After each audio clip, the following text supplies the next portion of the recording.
everyone, welcome back to my YouTube channel. In today's video I'm going to answer some questions that you left for me on my Instagram, which is @elderslaw. These questions range quite a lot, so they range from like undergraduate law degree stuff all the way up to what I'm doing at the moment. So there's quite a broad range.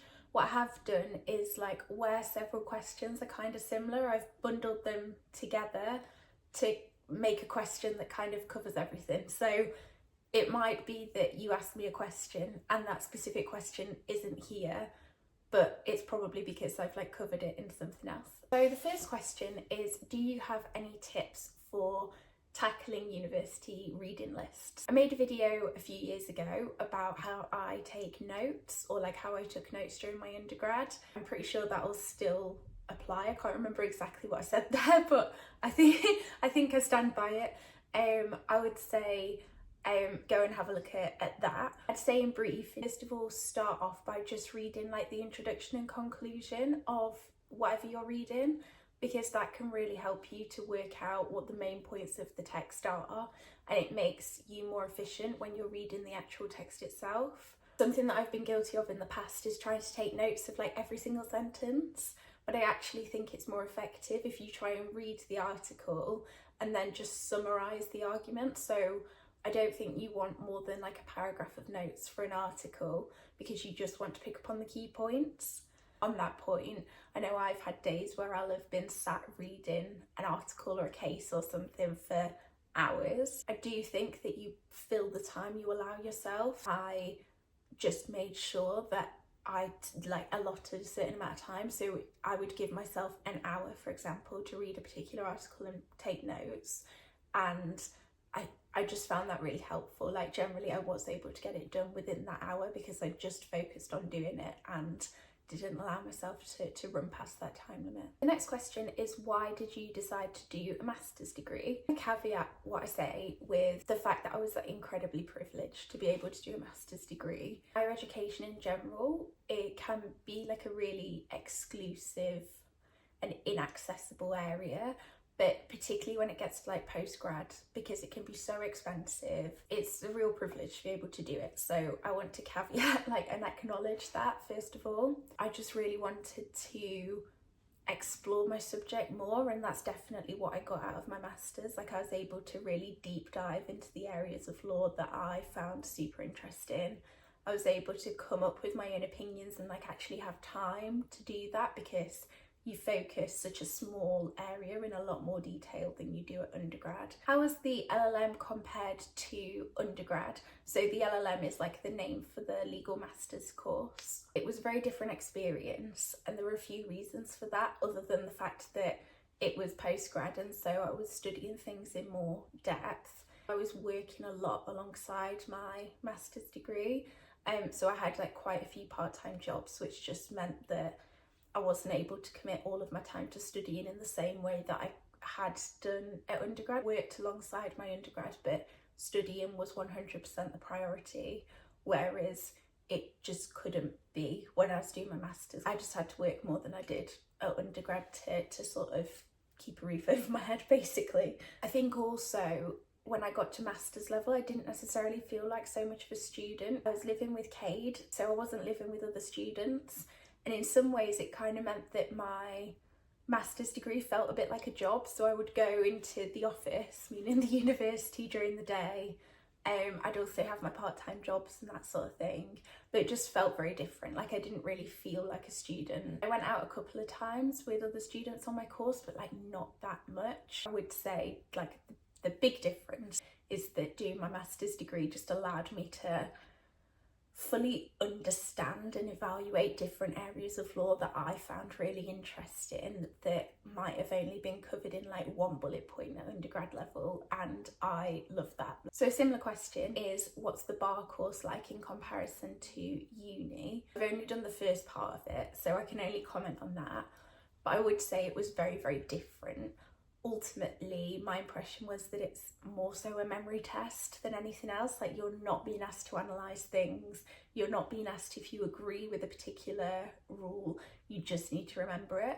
And for me, that was really odd. It was almost like going back to GCSEs in a way, not that the content was in any way similar, but just because like the last time I've just had to like use flashcards and memorize things was when I was doing like GCSE science. The other thing is, when you do the bar course, you're not really looking at like the content of the law, you're just looking at procedure and how a case will go through court. Next question is, what has been the hardest part of your journey to the bar? I think probably two things. Like, first of all, imposter syndrome. I've made a video before about imposter syndrome. I think I made it quite a while ago, maybe when I was in my first year of uni. But it's so easy to think that everything that you've achieved up to that point is a fluke, and at some point you're going to be found out. And I've felt like that constantly. And I've always like not wanted to say it's imposter syndrome, because I'm always like, yeah, but it's true, like I am going to be found out. And sometimes I just have to think to myself, like, would a posh white man think that? And if the answer's no, then tell myself off. Like, I'm not allowed to think that either. And coupled to that is, there will be rejection along the way. And that can be really tough. So like when I was applying for pupillage, there was a period between, like, I'd done first round interviews and I was waiting for feedback as to whether I got a second round interview, and it just felt like I was getting a stream of rejections, and that is shit. Like, that is just not fun. Next one is, please could you give some advice on how to approach the Bar Standards Board exams? Thinking to what I said earlier, I think most of it is a memory test. Try and adapt the way you take notes. Like, you don't necessarily have that much time to make perfect notes and then remake them and that sort of thing. Just try and work out exactly what it is that you need to know and memorize it. I appreciate that's not super helpful, so I will make another video about how to approach those exams. The next question is, which bar course provider did you choose and why? So the first reason that I chose the Inns of Court College of Advocacy was because of the cost. It was cheaper than other bar course providers. The other reason was it's divided into two parts. So the first part is self-taught, and for me that worked really well because it meant I could work alongside studying. Next question I really love. It's what's the most interesting thing about your job? I'm a civil servant. I advise the government on issues of law reform. In particular, I'm looking at aviation law. So how the law needs to change to accommodate the safe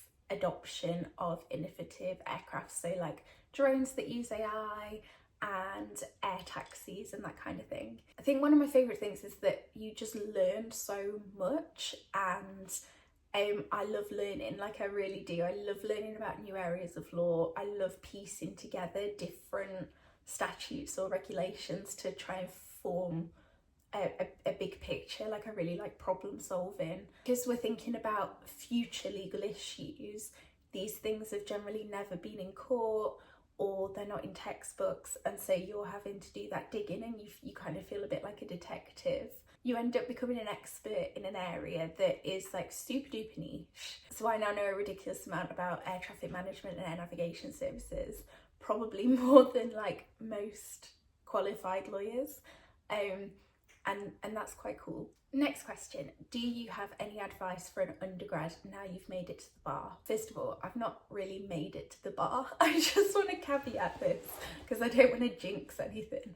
And at the end of the day, I've got pupillage, but I still need to pass the bar course, and then like need to pray to God that I like get through pupillage and I'm offered tenancy either at that chambers or somewhere else. But in terms of advice, I would say there is no rush. When I was at uni, there were a lot of people around me doing vacation schemes to get training contracts, and so by second year of university, they'd figured out exactly what they wanted to do. They had a job lined up, and I knew I didn't want to do that. Like, I knew I didn't want to be a corporate solicitor, but I didn't know what I wanted to do. It can be quite difficult when there's people around you who've got everything sorted out. There's no rush. Things will fall into place.